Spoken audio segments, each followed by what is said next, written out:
Baada ya kushuhudia wiki iliyopita nchi tatu, Uturuki, Saudi Arabia pamoja na Pakistan, kutia saini mkataba wa pamoja wa ulinzi pale katika mji mtakatifu wa Maka nchini Saudi Arabia. Sasa kuna hatua kubwa ambayo imepigwa kwa hivi sasa, kwa sababu hapa kuna taarifa inayoeleza kwamba Uturuki, Saudi Arabia na Pakistan zimepanga mazoezi makubwa ya pamoja ya kijeshi. Ripoti inaeleza Uturuki, Saudi Arabia na Pakistan zimepanga kufanya mazoezi ya pamoja ya kijeshi yatakayohusisha vikosi vya nchi kavu, majini na anga, ikiwa ni sehemu ya utekelezaji wa mkataba mpya wa pamoja wa ulinzi uliotiwa saini na mataifa hayo.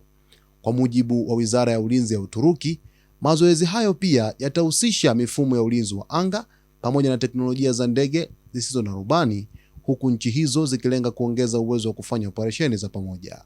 Hatua hiyo imekuja baada ya Uturuki, Saudi Arabia na Pakistan kusaini mkataba wa pamoja wa ulinzi wa Maka tarehe 7 Agosti.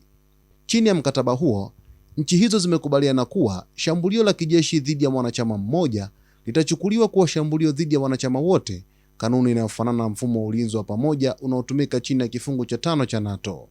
Wizara ya Ulinzi ya Uturuki imesema mkataba huo pia utaimarisha uratibu wa kijeshi na kisiasa kupitia ushirikiano wa mawaziri wa ulinzi, mawaziri wa mambo ya nje pamoja na wakuu wa majeshi wa mataifa hayo. Mbali na mazoezi ya kijeshi, nchi hizo zimepanga kuongeza ushirikiano katika sekta ya viwanda vya ulinzi, ikiwemo utengenezaji wa pamoja wa silaha na mifumo ya kijeshi, uhamishaji wa teknolojia, vita vya kielektroniki, mifumo ya kujitegemea na matumizi ya akili bandia. Uturuki imesema ushirikiano huo unaweza kupanuka na kuwahusisha wanachama wengine, huku Misri ikitajwa kuwa miongoni mwa nchi zinazoweza kujiunga. Hata hivyo, Ankara imesisitiza kuwa mkataba huo haukusudiwi kuchukua nafasi ya miungano iliyopo ukiwemo NATO. Wakati huo huo, Uturuki pia imesema inashiriki katika mikutano inayofanyika Jeddah yenye lengo la kuunda muungano wa kimataifa wa kulinda usafirishaji wa meli katika bahari ya Shamu. Moja kati ya kitu ambacho kitaleta muunganiko mkubwa kati ya nchi hizi tatu, yani Uturuki, Saudi Arabia pamoja na Pakistan, ni hiki cha kuanzisha utaratibu wa kufanya mazoezi ya pamoja yakihusisha majeshi yote, ardhini, majeshi ya angani, lakini pia na majeshi ya majini.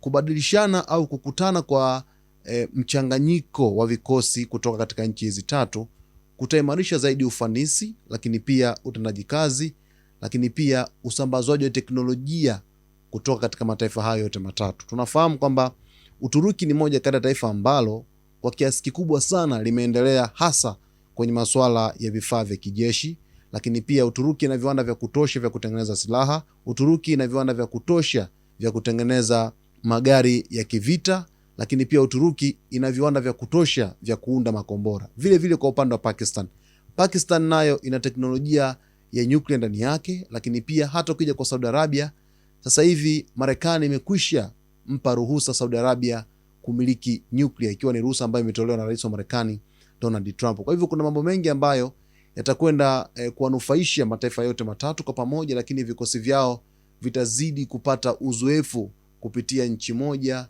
kwenda kwa nchi nyingine. Mimi jukumu langu mtazamaji ni kukufahamisha yote ambayo yanajiri katika anga za kimataifa, lakini kama bado hujaweza kuungana nasi, ni kuombe uweze kusubscribe channel yetu, kulike, kucomment pamoja na kushare.